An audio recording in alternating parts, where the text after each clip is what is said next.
கரூர் கூட்ட நெரிசல் மரணம் தொடர்பாக சிபிஐ விசாரணைக்கு உத்தரவிடப்பட்டிருக்கிறது. தொடர்பாக ஆதவர்ஜுனா தமிழக அரசு மீது, திமுக மீது கடுமையான குற்றச்சாட்டுகளை முன்வைத்ததை நம்ம பார்த்தோம்.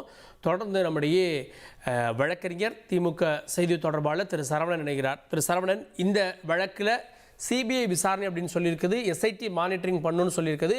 தமிழக அரசுக்கு பின்னடைவு இல்லையா? இல்லை, இதுல என்ன பின்னடைவு? எஸ்ஐடி விசாரிக்க வேண்டும் என்று தமிழ்நாடு அரசு கேட்கவில்லை. தமிழ்நாடு அரசு ஏற்கனவே Karur police station limit FIR போட்டு அங்க இருக்கக்கூடியவர்கள் விசாரித்துக் கொண்டிருந்தார்கள். இப்ப கரூர் மாறி போச்சு, அதை இது பண்ணோம். அப்பவே பின்னாடி தானே தமிழ்நாடு நீதிமன்றம் எப்ப எஸ்ஐடி போட்டுச்சோ அப்பவே திமுக அரசுக்கு பின்னடைவு தானே. இது என்ன இப்படி இப்ப எப்படி பின்னடைவுன்னு சொல்ல முடியும்? அதே மாதிரி இப்ப சிபிஐல விசாரணை நடத்த சொல்லியிருக்காங்க. திரு விஜய் அவர்களோ இல்ல தாவேக்காவோ இல்ல சம்பந்தமே இல்ல, அவங்களுக்கு எந்த ரெஸ்பான்சிபிலிட்டி இல்லைன்னு சொல்லியிருக்காங்க உச்ச நீதிமன்றம். இது எப்படி அவர்களுக்கு வெற்றி பின்னடைவுன்னு எப்படி சொல்ல முடியும் தான் தெரியல. ரொம்ப வேடிக்கையாக இருக்கிறது.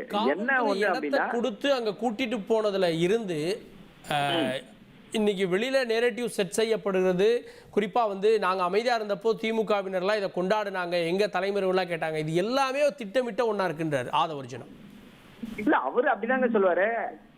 அவரு பாதிக்கப்பட்ட தொண்டர்கள் 41 பேர் செத்து போயிருக்காங்க, அதை பத்தி கொஞ்சம் கூட இறக்கமே இல்லாம பாஸ்கெட் பால் விளையாட போறேன்றாரு.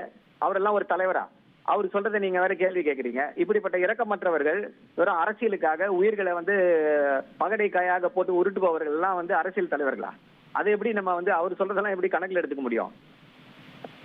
அதே மாதிரி புரட்சி நடக்கணும், இது நடக்கணும்னு போட்டுட்டு நான் பண்ணல, என்ன மன்னிச்சிடுங்கன்றாரு.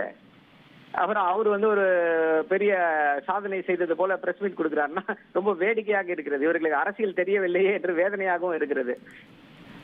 அதே போல தாவேக்காவை முடக்க சதி பண்ணுச்சு, ஒரு அட்வொகேட் கூட கிடைக்க விடாம ட்ரை பண்ணாங்க அப்படின்றார். சார், அதாவது இதெல்லாம் திரு கோபால சுப்பிரமணியம் அவங்களுக்கு ஆஜரானாரு. அதே போல மூத்த வழக்கறிஞர்கள் எல்லாரும் அங்க ஆஜரானாங்க. எப்படி அவங்க எல்லாம் எப்படி ஆஜரானாங்க? எப்படி கிடைக்க முடியாம எப்படி இது பண்ண? தமிழ்நாடு அரசு என்ன போய் வழக்கறிஞர்கள் கிட்ட போய் நீங்க அப்பியர் ஆகாதீங்க நான் சொல்ல முடியும்? ரொம்ப வேடிக்கையாக இருக்கிறது. அதாவது இப்போ அவர்களுடைய பிரச்சனை என்ன? 41 குடும்பங்களுக்கு என்ன பதில்?